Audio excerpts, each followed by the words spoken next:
Bienvenidos sean todos a Audio Lectura Cristiana. En esta ocasión leeremos Ídolos abolidos por Charles Spurgeon. Efraín dirá, ¿qué más tendré ya con los ídolos? Oseas 14:8. Nuestro texto estro implica una confesión. Efraín dirá, ¿qué más tendré ya con los ídolos?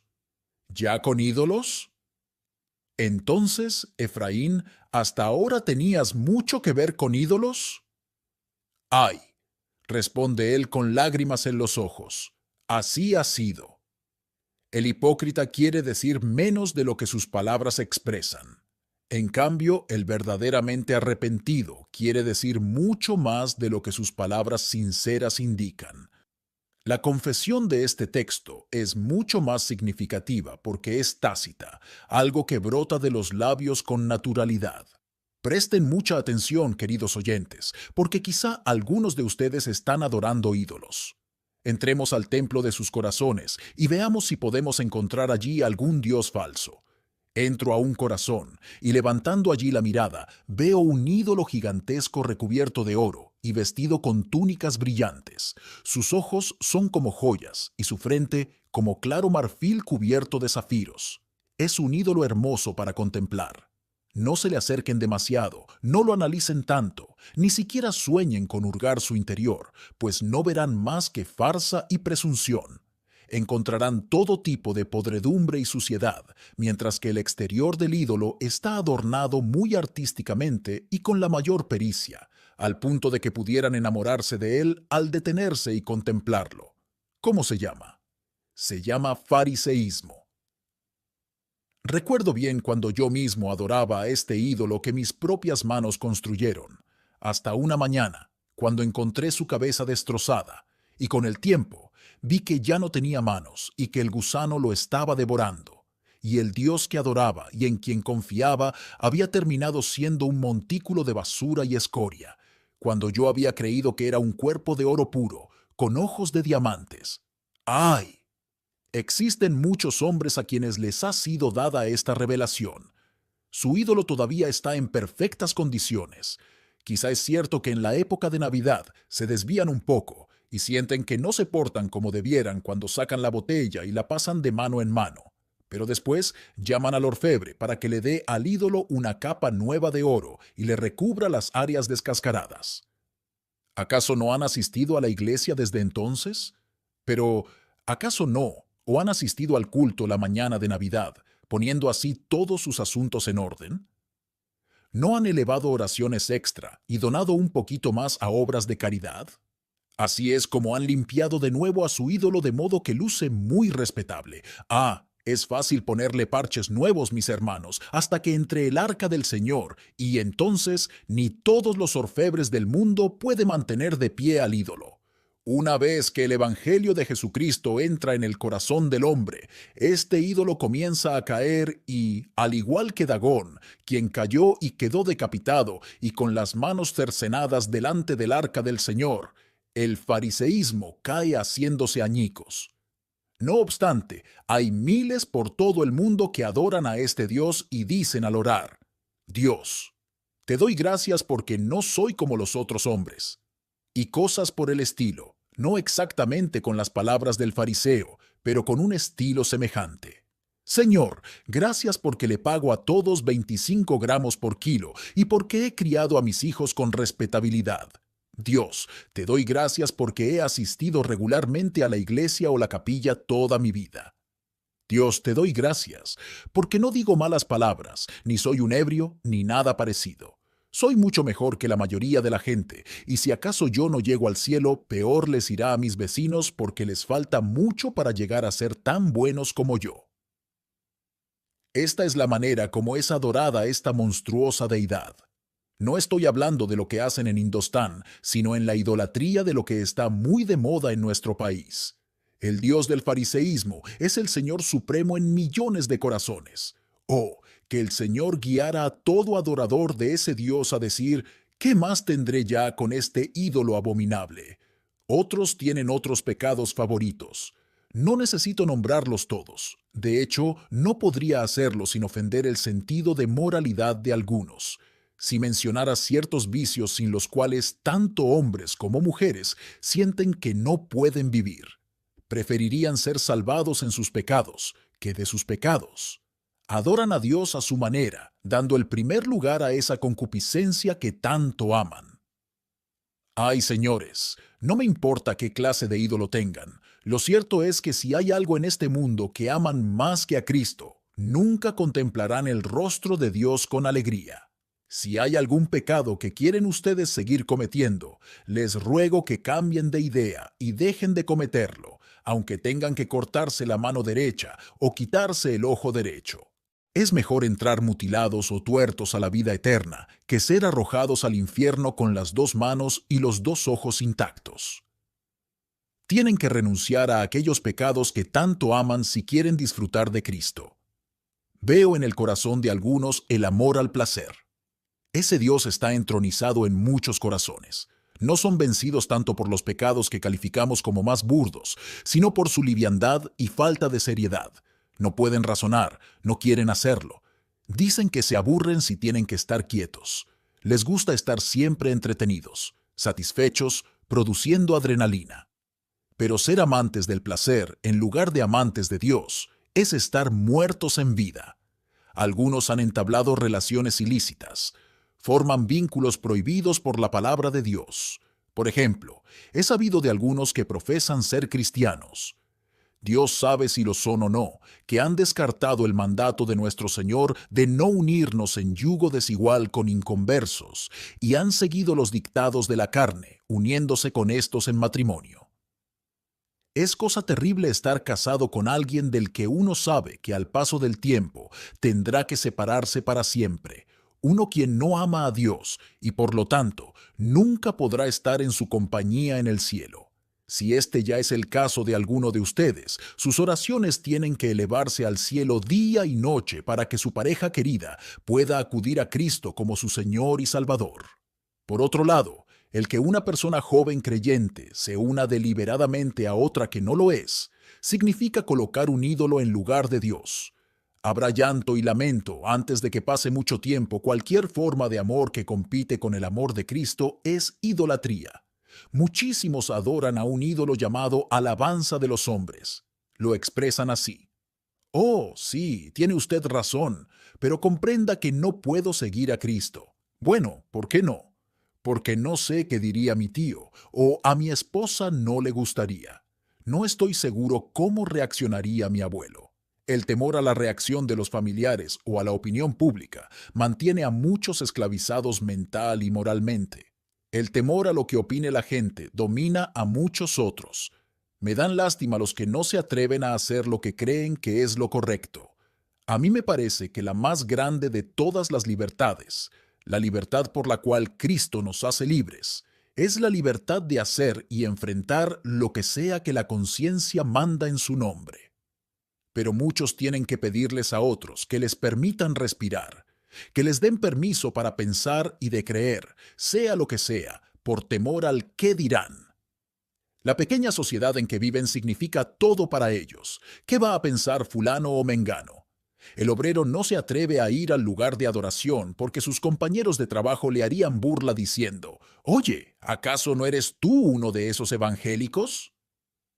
Muchos hombres que miden 1,80 de estatura le tienen miedo a uno que mide la mitad que él. Tienen miedo que algún sujeto que no vale nada haga un chiste a sus expensas y ser objeto de un chiste les parece horroroso. ¡Ay, pobres almas, pobres almas! Estamos vivos después de los ataques que hemos sufrido y no estamos peor que antes. Y lo mismo sucederá con ustedes, queridos amigos, si tienen el anhelo y la valentía de hacerle frente a lo que sea por el Señor Jesucristo. Este ídolo del temor al hombre devora a miles de almas. Es un ídolo sediento de sangre, tan cruel como cualquiera de los ídolos hindúes. El temor del hombre pondrá lazo. Algunos de ustedes saben que son demasiado cobardes y no se atreven a hacer lo que saben que deberían hacer por temor a que alguien haga un comentario sobre lo extraños y lo raros que son. Dios les ayude a librarse de ese ídolo. El último punto es la pregunta definitiva. ¿Qué más tendré ya con los ídolos? Digámoslo así. ¿Qué tengo que ver con ellos de aquí en adelante? Ya he tenido demasiado que ver con ellos. ¿Qué han hecho ya mis pecados por mí? Hermanos y hermanas, miremos objetivamente lo que los pecados han hecho por nosotros a lo largo de nuestro peregrinaje. Hicieron que el hermoso Edén, ese jardín creado para nuestro deleite, se transformara en un desierto y nos convirtió en hijos de trabajo arduo y nos ha causado mucho dolor. ¿Qué ha hecho el pecado por nosotros? Nos ha quitado nuestra belleza y apartado de Dios, ha puesto como guardia al querubín flameante con la espada desenfundada para impedir que nos volvamos a acercar a Dios mientras vivamos en pecado. El pecado nos ha herido, arruinado, matado y corrompido. El pecado ha puesto la enfermedad en el mundo, cavado la tumba y alimentado al gusano. Oh pecado, tú eres la madre de todos los pesares, lamentos, suspiros y lágrimas que han existido en este mundo. Oh pecado miserable, ¿qué tenemos que ver ya contigo? Ya hemos tenido demasiado de ti, y no hemos tenido, ustedes y yo personalmente, ya demasiado de nuestros ídolos.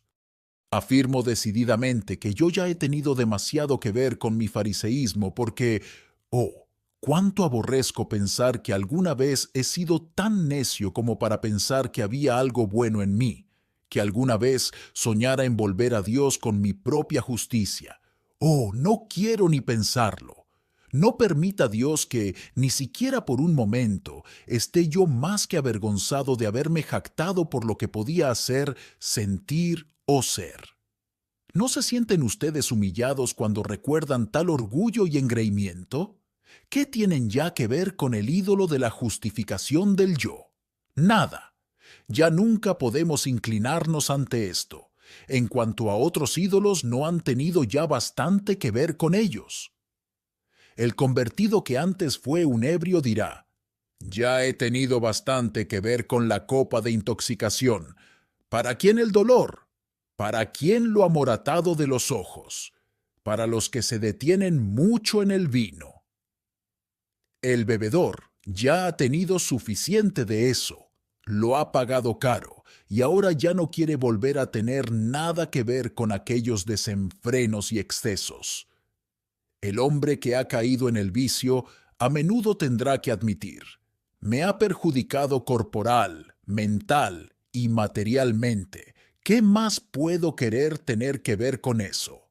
Ay, me dijo uno el otro día, cuando vivía en pecado me resultaba tan caro que me llevará años recuperar lo que he malgastado con el diablo y conmigo mismo. No soy el hombre al servicio de Dios que pudiera haber sido, si no hubiera sido por eso. Ah, ya hemos tenido bastante de eso, más que bastante.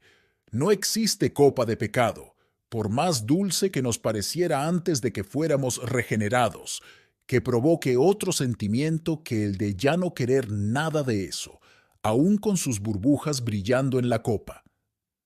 Estamos hartos de eso, hartos hasta la muerte, y el solo nombrarlo le da náuseas a nuestra alma. ¿Qué quiero tener ya que ver con ídolos cuando considero todo lo malo que los ídolos han hecho por mí? Pero hay otra manera de considerar la pregunta. ¿Qué más tendré ya con los ídolos?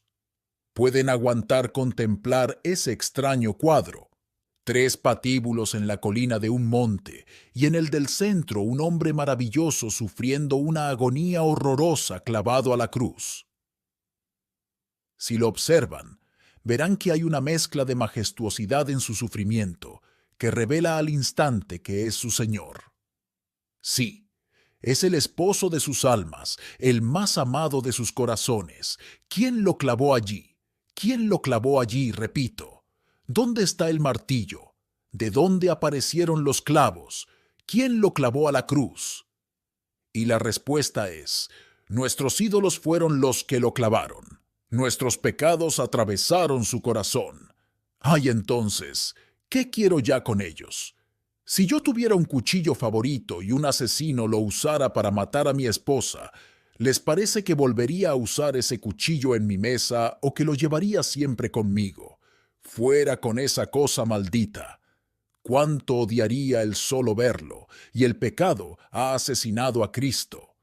Nuestros ídolos le dieron muerte a nuestro Señor.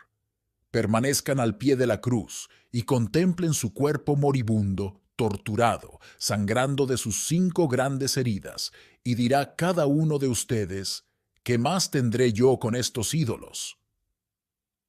El vinagre y la hiel, el sudor de sangre y los estertores de la muerte han divorciado a mi alma de todos sus antiguos amores y me han llevado a unir mi corazón para siempre con el amado, el Rey de Reyes. ¿Qué más tendré ya con los ídolos? Nada aparta al hombre del pecado, tanto como el sentido del amor y de los sufrimientos de Jesús. La gracia redentora y el amor, hasta el punto de morir por nosotros, hacen redoblar las campanas de la muerte para nuestras fornicaciones e ídolos. En cuanto la fe al Señor puede ver, sangrando en la cruz por mí, todos mis ídolos desaparecen. Jesús me toma y llena el corazón. Ahora bien, recordemos que no debemos ya tener nada que ver con ídolos, porque los mismos pecados que llevaron a la muerte a nuestro Señor nos llevarán a la muerte a nosotros también. Oh, hijos de Dios, nunca pecamos sin perjudicarnos a nosotros mismos. Aún el pecado más pequeño que se desliza dentro de nuestro corazón es un ladrón que quiere matar y destruir. El pecado nunca nos ha beneficiado, ni nunca lo hará. No. El pecado es veneno, veneno mortal para nuestro espíritu. No lo toleraremos más ni por un instante. ¿Qué más tendremos ya que ver con él? Sabemos que es infernal, nada más que infernal, y lo es continuamente. Sabemos que perjudica nuestra fe, destruye nuestra alegría, marchita nuestra paz, debilita nuestras oraciones e impide que nuestro ejemplo beneficie a otros, y por todas estas razones, ¿qué más tendremos ya con ídolos? Dentro de pocos meses, algunos de nosotros estaremos en el cielo, o, aún quizá, dentro de pocas semanas. ¿Qué tenemos ya que ver con los ídolos? Mientras tanto que estamos aquí, el Señor nos ha elevado y nos ha hecho sentar en los lugares celestiales con Cristo Jesús. ¿Qué tenemos ya que ver con ídolos? Mientras tanto que estamos aquí, el Señor nos ha elevado y nos ha hecho sentar en los lugares celestiales con Cristo Jesús. ¿Qué tenemos ya que ver con ídolos? Este día hemos sido aceptados en el amado. Somos los escogidos de Dios justificados por fe, y nuestros nombres están escritos en las palmas de las manos de Jesús. ¿Qué tenemos ya que ver con ídolos? En realidad, la pregunta misma implica la respuesta. No tenemos nada con ellos, excepto odiarlos, y cuando quieren asentarse en nuestro corazón, aún por un momento, destrozarlos con el poder del Espíritu Eterno. Amados, si Dios ha realizado una gran obra en ustedes y transformado sus corazones, de modo que los ídolos que antes adoraban, ahora detestan, les ruego que se mantengan alejados de ellos todo lo posible. Si no quieren tener nada que ver con ellos, entonces no vayan a lugares donde se les honra. ¿Qué más tendré ya con los ídolos? Si sé que una calle está infectada de viruela, no querré andar por ella. Preferiría evitarla para evitar la plaga. Lo mismo sea con lo que una vez fue su pecado más querido. Aléjense de él cuanto sea posible, como lo harían de una enfermedad muy contagiosa. No tengan ya nada que ver con los ídolos, por lo tanto, no entren en sus templos ni se junten con los que les rinden culto. Manténgase lo más lejos posible del pecado. Si han aprendido a decir, ¿qué más tendré ya con los ídolos? También cuídense de no dar la apariencia del mal, ni de tener ninguna relación con él, lo cual corrompe las buenas costumbres. El bar, el salón de baile y el teatro no son para ustedes. Detesto oír a los cristianos preguntar, ¿qué opina usted de este o aquel trivial entretenimiento? Pues bien, mis queridos amigos, si disfrutan ustedes de algo que tiene en sí alguna suciedad, pongo en tela de juicio el que sepan algo del amor de Dios. Recuerden el comentario de Rowland Hill a la persona que le gustaba ir al teatro. La persona dijo, «Bien, señor Hill, usted sabe que soy miembro de la iglesia, pero no asisto con frecuencia. Voy apenas 1 o 2 veces al año, como algo especial nada más». «Ah», respondió Hill, «usted es mucho peor de lo que pensaba. Suponga que alguien comentara y se corriera la voz de que el señor Hill comía carroña y que le encantaba comer carne podrida. Y suponga que se me acercara alguien y dijera: «He oído, señor Hill, que le encanta comer carroña». «Oh, no», le contesto, «de ninguna manera. No la como regularmente, solo como un platillo 1 o 2 veces al año como algo especial, nada más». Entonces todos dirían: le gusta más de lo que pensábamos, porque si hay pobres gentes que tienen que comerla todos los días porque no pueden conseguir nada mejor, el gusto de ellos no está tan viciado como el suyo, que se aparta de la comida saludable y considera la podredumbre como un platillo fino y exquisito para comer. Si podemos encontrar nuestro placer y deleite donde siempre está cerca y accesible el pecado de la peor clase, donde la fe cristiana está fuera de lugar y donde no podemos esperar que Cristo nuestro Señor se haga presente, no hemos aprendido a decir con Efraín: «¿Qué más tendré ya con los ídolos?». Apártense a toda velocidad de cualquier cosa que tenga la mancha, aún más pequeña, de pecado, y quiera Dios ayudarles a seguir haciéndolo toda la vida. ¿Es esto a fin de que sean salvos? De ninguna manera. Le estoy hablando solo a los que son salvos. Si alguno entre ustedes no es salvo, lo primero que necesita es tener un corazón renovado por fe en Jesucristo, y después de eso no hay ninguna imposición, no se le cobra nada, no es obligación pagar nada. En cambio, nuestro anhelo es aumentar su gozo, su alegría, su privilegio, y mantenerlos cerca de su Señor y decir: «¿Qué más tendré ya con los ídolos?». Dios bendiga a cada uno en el nombre de Cristo. Ahora, en segundo lugar, toda idolatría es condenada por Dios. Juan escribió mucho en esta epístola acerca del amor de Jesús, y lo hizo bien porque sabía más de ese amor que cualquiera. No obstante, habiendo escrito acerca del amor de Jesús, fue movido por un celo intenso, no fuera que de algún modo el corazón de aquellos a quienes escribía se apartara del querido amante de sus almas, quien merecía todo su afecto. Y por lo tanto, no el amor a ellos solamente, sino también el amor a Jesús, lo llevó a concluir su carta con estas significativas palabras: «Hijitos, guardaos de los ídolos». Primero, guárdense de adorarse a sí mismos. ¿Cuántos caen en este terrible pecado? Algunos por querer encontrar satisfacción en la comida y la bebida. Cuánto comer, y especialmente beber, hablando claro, no es más que glotonería y borrachera. Hay cristianos profesantes que quizá nunca parecen alcoholizados, pero toman un traguito tras otro hasta que se les va a la cabeza, pero no lo aparentan, por lo que uno ni sospecha que sean tomadores. Es una lástima que algunos que profesan ser cristianos se den ese gusto en la intimidad de su casa. Es escandaloso que exista un pecado como este en la iglesia de Dios. Amados, les insto que se aseguren de no ofrecer sacrificios a la glotonería ni al dios del vino. Si lo hacen, dan evidencia de ser idólatras que adoran a sus propias entrañas y que el amor de Dios no mora en ustedes. Hay otros que se adoran a sí mismos viviendo una vida de indolencia. No tienen nada que hacer y lo hacen muy bien.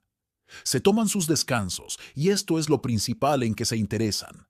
Saltan de un placer a otro, de un entretenimiento a otro, de una vanidad a otra, como si esta vida fuera nada más que un jardín en el que las mariposas vuelan de flor en flor y no un ámbito donde hay trabajo serio que realizar y en el que la eternidad es la meta definitiva que hay que lograr. No se adoren a sí mismos perdiendo el tiempo como lo hacen los indolentes. Algunos se adoran a sí mismos adornando sus cuerpos con exageración. Su primer y último pensamiento es: ¿qué me pondré? No caigan en esta idolatría. Luego están otros que hacen ídolos de sus riquezas. Obtener dinero parece ser el propósito principal de su vida. Ahora bien, es correcto que el cristiano sea diligente en sus ocupaciones, que su diligencia no sea menor que la de ningún otro al atender los asuntos de su vida. Pero es siempre lastimoso que digan: tal o cual persona se enriquece más año tras año, pero también es más y más avaro. Ahora ofrenda menos de lo que ofrendaba cuando solo tenía la mitad de lo que tiene ahora. A veces vemos a alguno como el hombre que, siendo comparativamente pobre, ofrendaba 1 peso, pero cuando se hizo rico daba 1 centavo. Algunos adoran su vocación.